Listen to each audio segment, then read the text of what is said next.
bedah buku Transcending Level of Consciousness. Sebelum kita awali kelas kita sore ini, kita berdoa terlebih dahulu sebagai wujud kesyukuran atas nikmat, rahmat, dan kepahaman dalam mengikuti kelas kita malam ini. Berdoa, silakan. A'udzubillahi minasyaitonirrajim. Bismillahirrahmanirrahim. Rabbi zidna ilma warzuqna fahma bi rahmatika ya arhamar rahimin. Amin. Monggo, Kang. Ya, bismillahirrahmanirrahim. Assalamualaikum warahmatullahi wabarakatuh. Selamat sore ya. Kita lanjutin sore acara rutin kita setiap sore selama bulan puasa ya. Kita membahas kembali, memperbincangkan kembali buku Transcending ya. Transcending Level of Consciousness. Sekarang kita lihat teman-teman mungkin yang baru bergabung, seandainya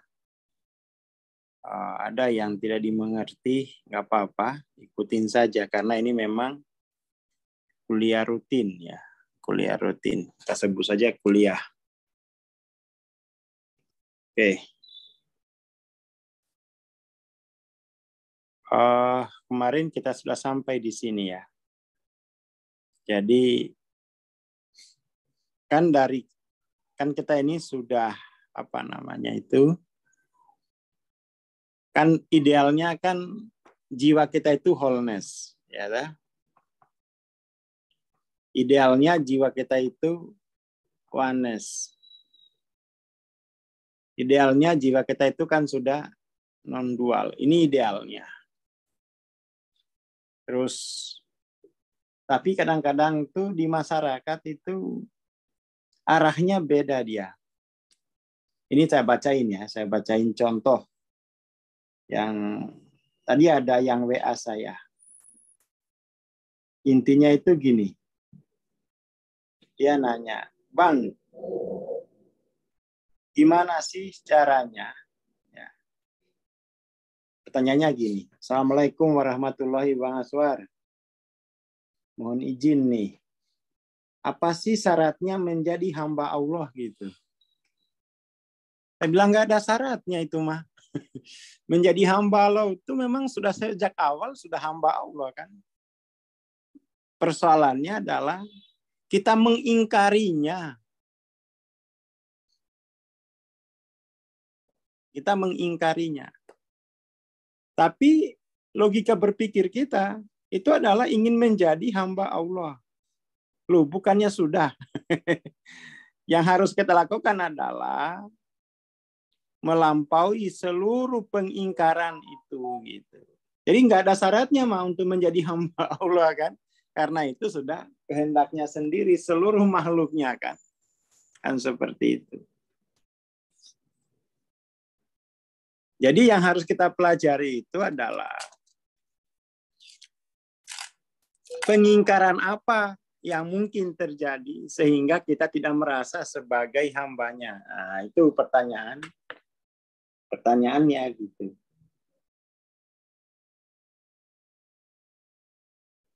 Oke. Ya gitu. Jadi kalau tidak wholeness pasti dia kebersayaannya sendiri-sendiri. Artinya dia mengidentifikasi dirinya dengan waktu tubuh, ya, atau mengidentifikasi diri dengan waktu sosial,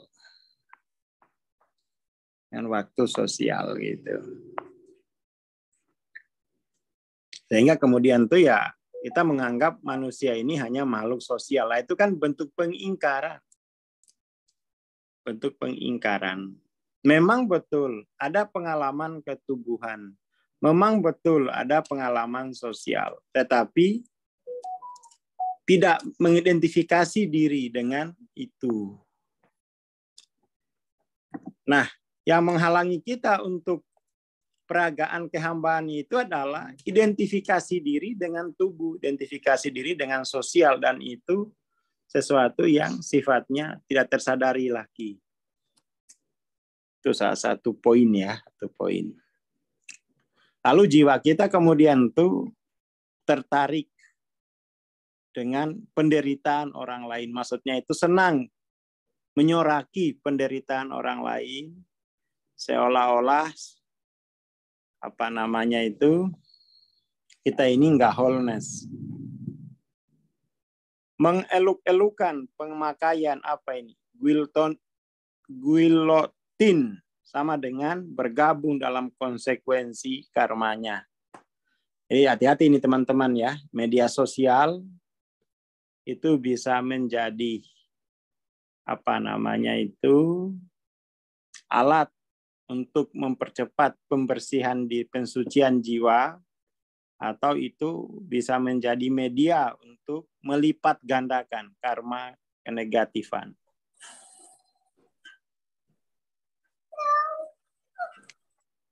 Melakukan tindakan menghukum seseorang menurut keadilan versi sendiri mengandung resiko karma.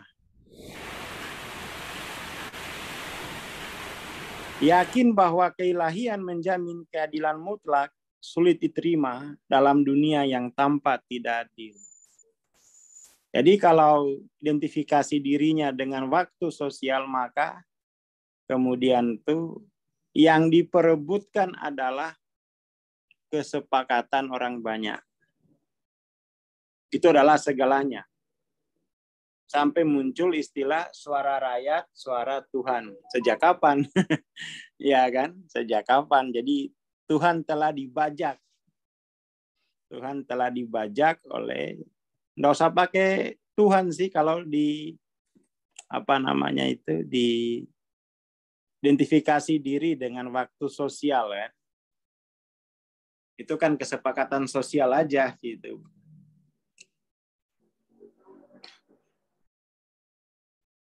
Tapi ya itulah ya, level kesadarannya masih di situ, maka gut view-nya juga ngikutin di level itu.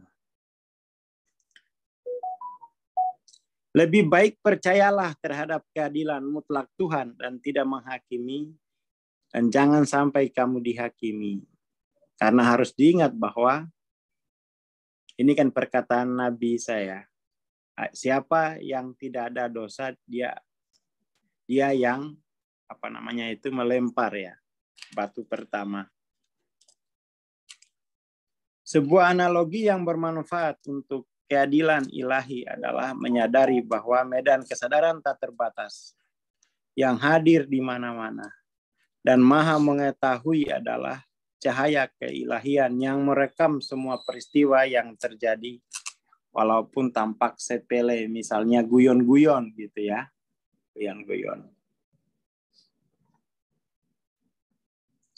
Saat dilahirkan, orang otomatis selaras dengan bidang karma secara keseluruhan, medan karma secara keseluruhan sebagai konsekuensi dari kualitas medan linier di dalam medan kesadaran tak terbatas itu sendiri. Oleh karena itu, hanya dengan melaksanakan kehendaklah satu entitas dapat menentukan nasibnya.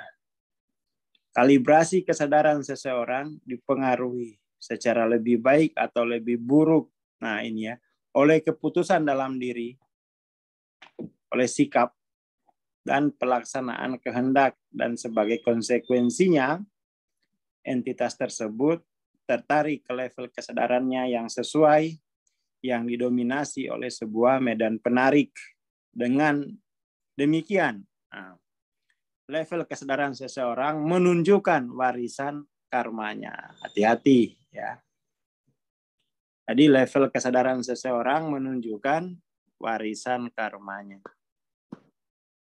Jadi kalau misalnya ya, kamu level kesadaran dimensi ketiga, maka menunjukkan ya warisan karmamu di level itu gitu.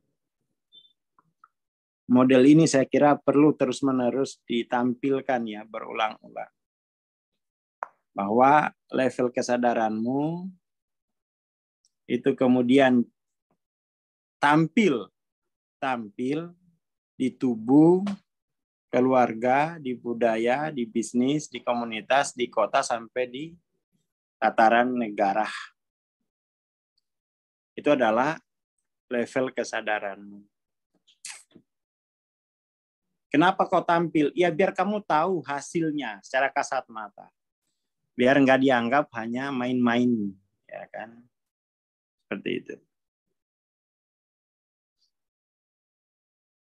Jadi ingat, setiap level kesadaran itu menunjukkan warisan karmanya sendiri-sendiri. Mengubah level kesadaran, warisan karmanya juga berubah.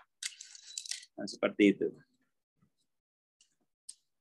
Dari pemahaman secara keseluruhan mengenai sifat kesadaran, bisa dikatakan keadilan atau karma bersifat otomatis. Jadi ini kita ngomongin keadilan yang sifatnya itu kosmik ya, keadilan kosmik atau karma.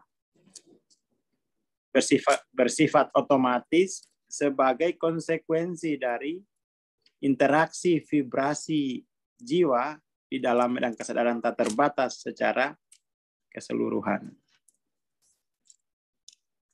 Ilmu penelitian kalibrasi kebenaran dan kesadaran mengkonfirmasi bagian tulisan Alkitab bahwa setiap rambut di kepala seseorang itu dihitung. Jadi dia ikut menanggung baik atau buruknya konteks atau level dari kesadaranmu sendiri. Semua diketahui oleh medan keilahian yang tak terbatas. Karenanya keadilan secara otomatis itu berlaku. Prinsip dasarnya ini ya biar enggak muter-muter bahwa level kesadaranmu itu tercetak, imprint di waktu tubuh sama waktu sosial, dan itu akhirnya kan menjadi persoalan terbesar kita kan, dan hanya di situ persoalan kita itu mempersoalkannya di waktu tubuh, di waktu sosial, ya kan? Itu aja masalahnya. Dan kita mencari solusinya di luar, padahal itu adalah konsekuensi dari konteks atau level kesadaran kita. Dan itu harus disucikan kembali.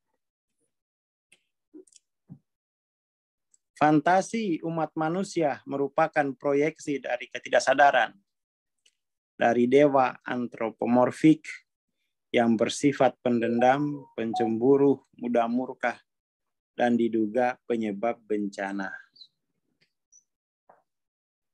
Dewa antropomorfik itu dewa apa ya?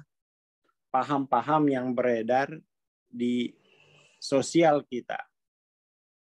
Paham-paham yang beredar di sosial ya. Jadi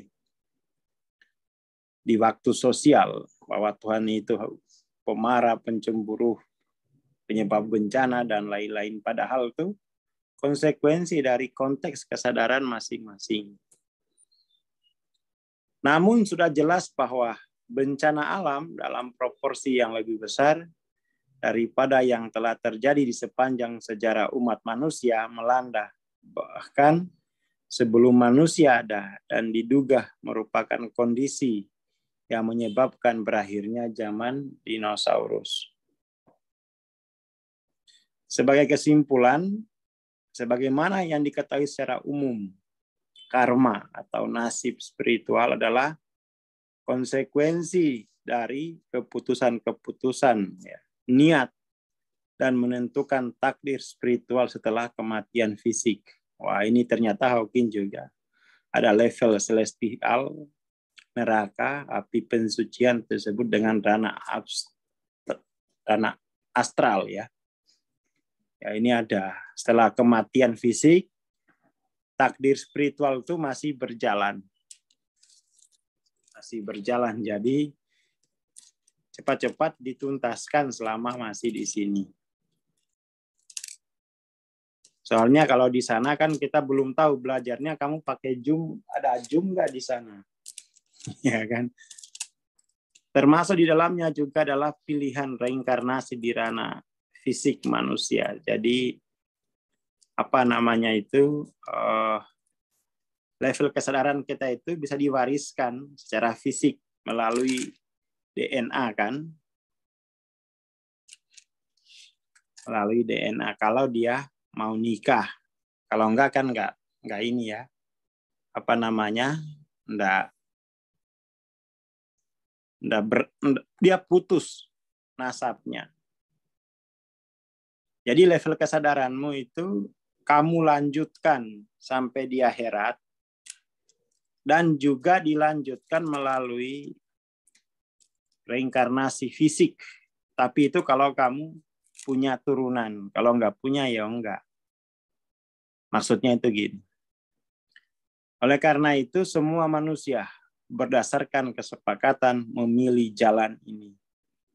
Memilih jalan evolusinya sendiri.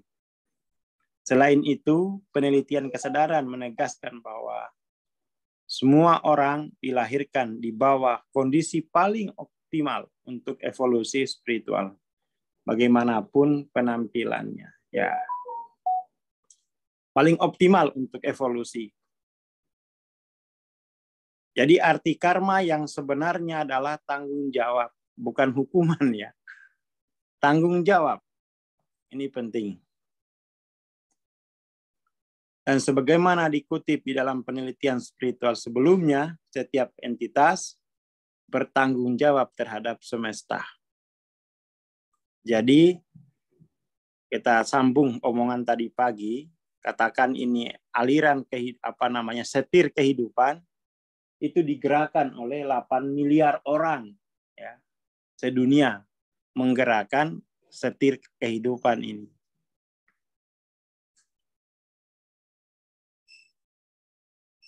Dia mau ke kiri atau ke kanan itu ya silakan, masing-masing akan mendapatkan bagiannya sendiri. Orang tahu bahwa ada tanggung jawab positif, juga ada tanggung jawab negatif. Harus tahu.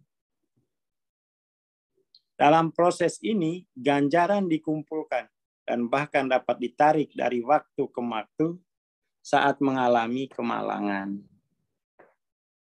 Jadi apapun yang terjadi di waktu tubuh kita, di waktu sosial kita, ya itulah memang seharusnya itu terjadi. Seperti itu. Kalau ya seharusnya itu terjadi. Semuanya sempurna. Semua orang itu menikmati proses kreatif daripada level kesadarannya sendiri-sendiri. Kalau jin kayaknya nggak dibahas sama Hawking ini. Jadi nggak dibahas dunia jin. Dia fokus ke human consciousness. Kayaknya nggak dibahas jin consciousness.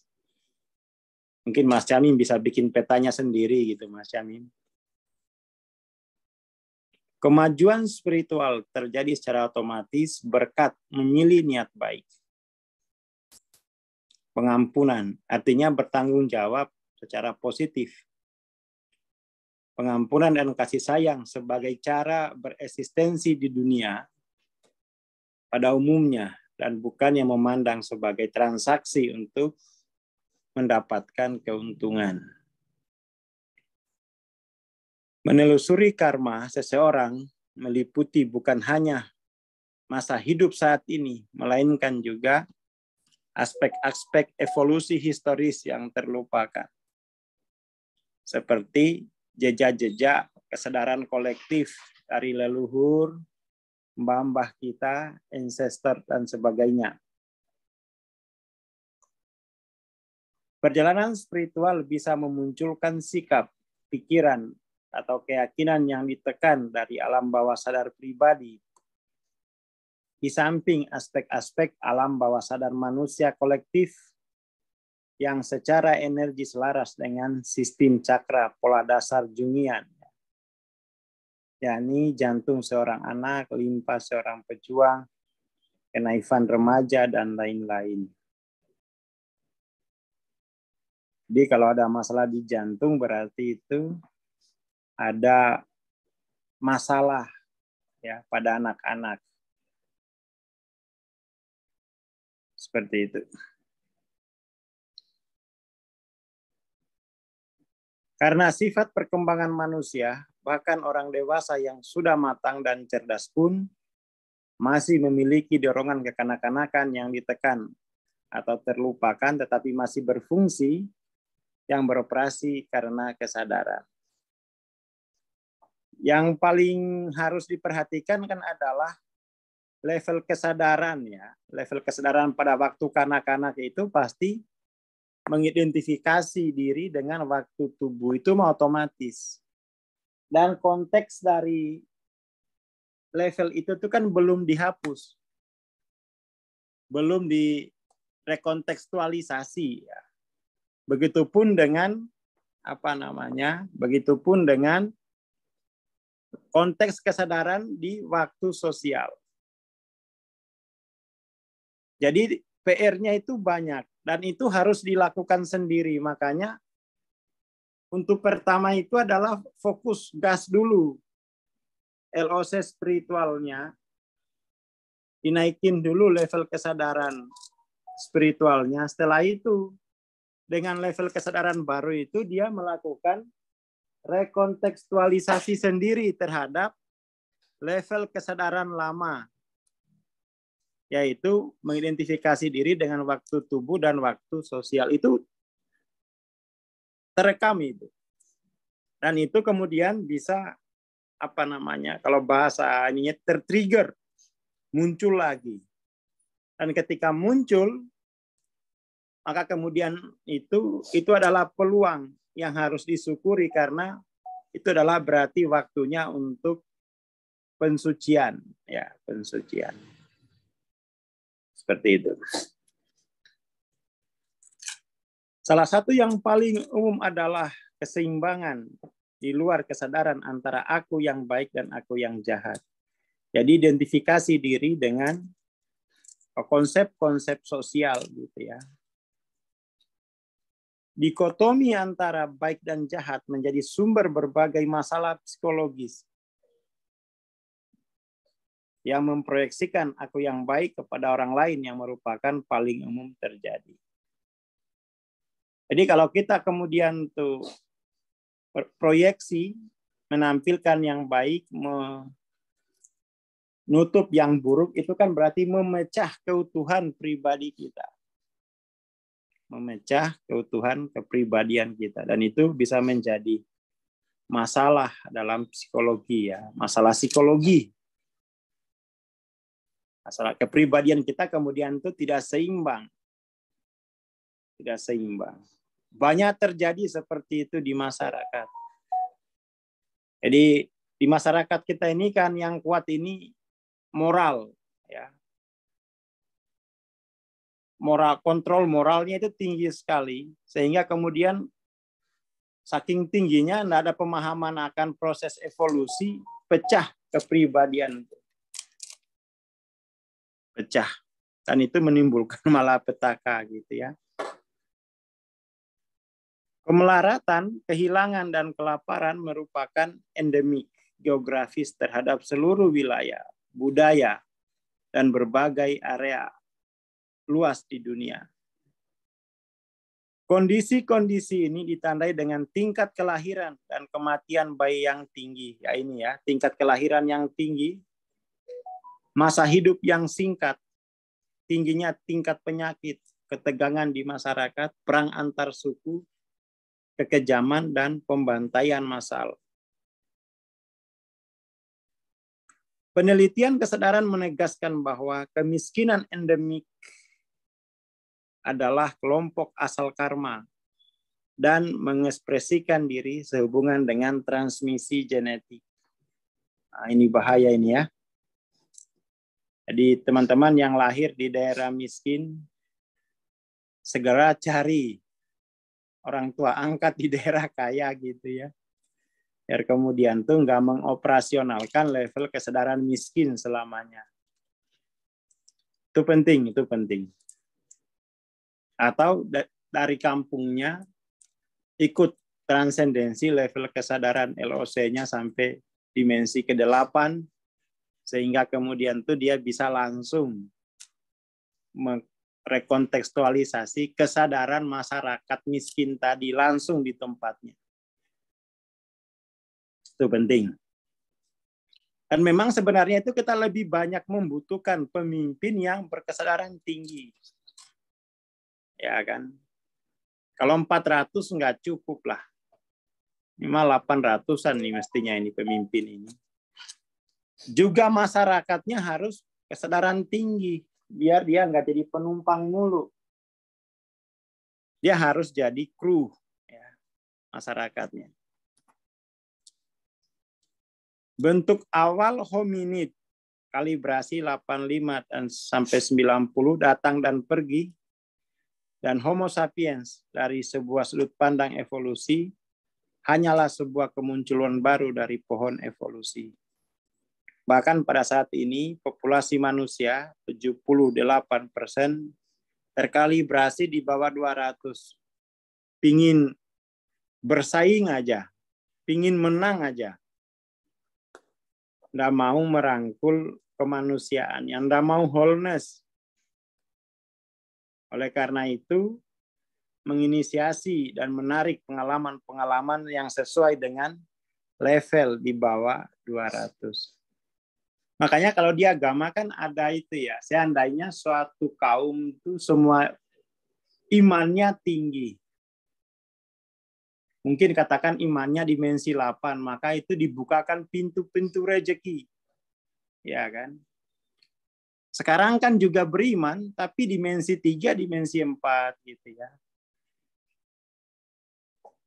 Berimannya di dimensi 3, dimensi 4. Jadi beriman secara normatif. Ya udah nggak apa-apa sih beriman secara normatif. Tapi itu mesti ditingkatkan lagi sampai dimensi ke-8. Jadi imannya itu Tuhan tuh betul-betul dirasakan hadir. Hadir itu kan artinya hadir. Apa artinya hadir? Hadir itu artinya apa? Ya dia di sini gitu. Dialaminya itu di sini, nggak di sana. Nggak di surga toh, dialaminya di sini. Hadir itu kan artinya itu dialami di sini. Sekarang. Nggak nanti. Ya nanti. Kalau sesuatu yang hadir itu nggak perlu diyakini. Hanya yang tidak hadir itu kita kemudian membutuhkan keyakinan. Seperti itu. Jadi kalau sudah hadir itu dia nggak butuh keyakinan. Kita butuh keyakinan pada sesuatu yang tidak hadir. Ya itu ya untuk sore ini. Jadi diusahakan tuh keberimanannya tidak hanya beriman secara normatif saja, tetapi itu kehadirannya itu betul-betul dialami di sini sekarang. Dan itu diuji ketika kita mengalami krisis dalam kemanusiaan. Bisa nggak kehadirannya itu berfungsi? Diujinya di situ.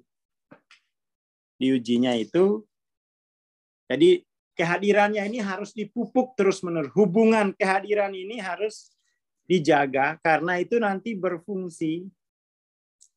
Ketika berfungsi sangat-sangat diperlukan tuh ketika mengalami krisis.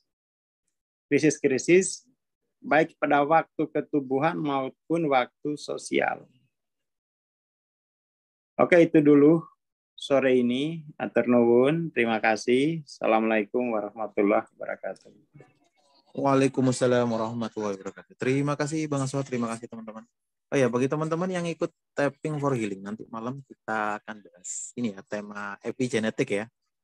Terima kasih, kita bertemu besok sore insya Allah. Jangan lupa, linknya tetap ya, bisa dibagikan ke rekan dan teman. Terima kasih. Assalamualaikum warahmatullahi wabarakatuh.